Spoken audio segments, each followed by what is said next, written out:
Hello, and welcome to Wednesday's Encouragement in the Word. In explaining the word holy, Dr. Tony Evans provided this illustration. In his home and in most homes, there are two types of dishes. There are the regular dishes, the ones you load with French fries and squirt with ketchup. Those dishes that contain the average meal on normal days for your ordinary and unimpressive breakfast, lunch, and dinner.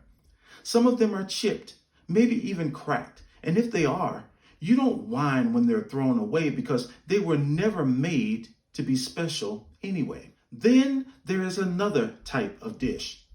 These dishes don't even see the light of day until special occasions. Something significant has to be happening at the house to make their use a necessity. And when all is normal again, the candles have been blown out, the guests have finally gotten up from the table, these dishes, after being clean, aren't placed in the cabinets with the French fry and ketchup plates.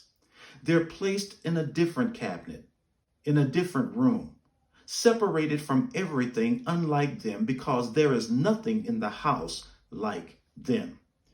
They are set apart, unique, different, other, distinct, cut off from what's considered common. To put it metaphorically, these dishes are holy. You may recall from Sunday's sermon that the prophet Isaiah had an encounter with the holy. Not holy plates, but the holy God. In a supernatural vision, God revealed his unique, different, distinct, set apart, and uncommon nature with Isaiah.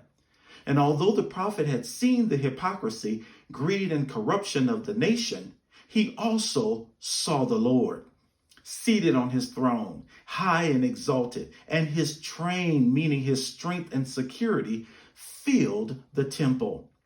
The posts of the door trembled at his voice, and smoke filled the house, representing his wrath and judgment.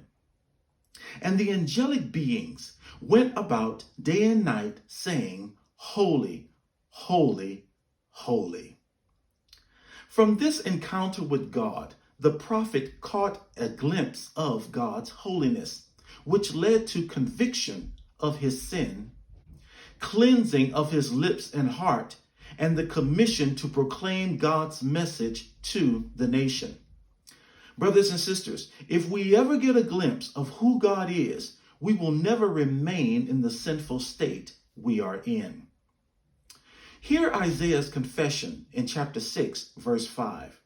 "Woe is me, for I am undone, because I am a man of unclean lips, and I dwell in the midst of a people of unclean lips. For my eyes have seen the King, the Lord of hosts." His confession led to his cleansing in verse 6 and 7. "Then one of the angelic beings flew to me, having in his hand a live coal, which he had taken with the tongs from the altar. And he touched my mouth with it and said, 'Behold, this has touched your lips. Your iniquity is taken away, and your sin purged.'" And last, his commission in verse 8. "And I heard the voice of the Lord saying, 'Whom shall I send, and who will go for us?' To which Isaiah responded, 'Here am I, send me.'"